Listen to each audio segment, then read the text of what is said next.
மக்கள் தலைவர் இளைய தளபதி எங்கள் தளபதி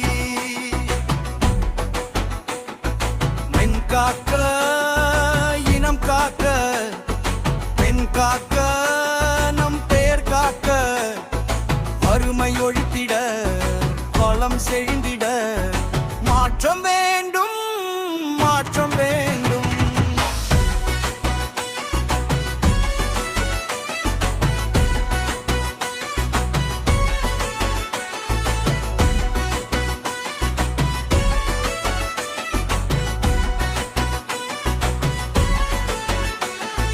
தமிழக வெற்றி கழக ஆட்சி மலர விஜய் தலைமை தாங்க